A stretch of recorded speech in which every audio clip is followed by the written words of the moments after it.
Bonjour, voici la correction de l'exercice page 233, numéro 94. Donc ça c'est la version Calculette Casio 90.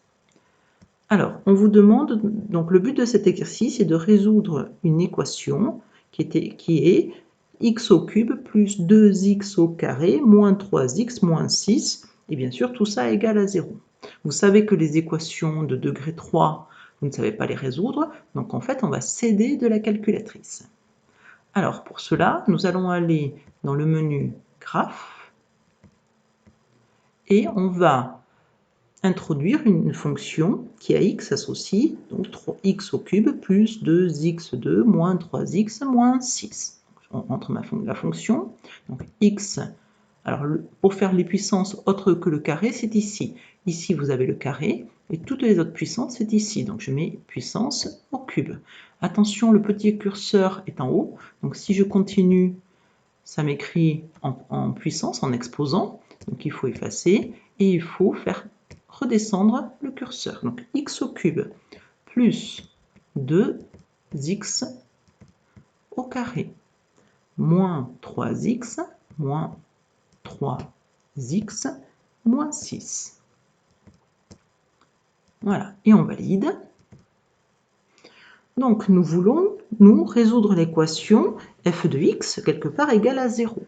Donc par rapport, si je note C ou CF, la courbe représentative de ma fonction, donc je vais aller dans Draw, ici, cela correspond aux abscisses où la courbe vient couper l'axe des abscisses. Donc c'est ici dans cette zone et ici dans cette zone. Au premier abord, on a l'impression qu'il y a deux solutions. Une solution ici et une solution ici. En fait, il n'en est rien. Si on vient zoomer dans cette zone, on va s'apercevoir qu'en fait, la courbe va passer légèrement au-dessus de l'axe. Donc, pour le faire apparaître, pour pouvoir zoomer, je vais venir ici diminuer mon ordonnée max, diminuer mon ordonnée min, et faire de même sur les abscisses pour recadrer un petit peu.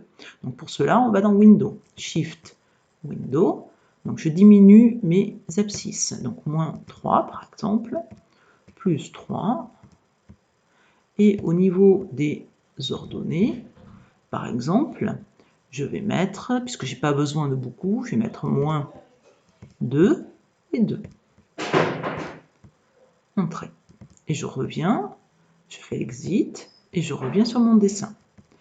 Et là, je ne vois pas la courbe dans sa globalité, mais je commence à voir que ma courbe, en fait, passe bien au-dessus. Il serait peut-être plus judicieux de continuer à diminuer la fenêtre pour pouvoir les voir un peu mieux.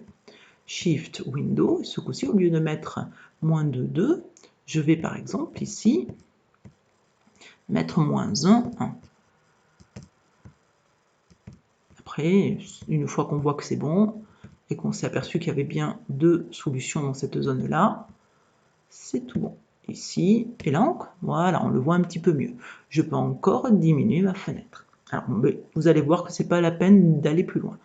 Maintenant, on veut donc chercher les points d'intersection de la courbe avec l'axe des abscisses. Pour cela, on va utiliser la fonction gsolve. C'est en orange, donc je fais Shift gsolve.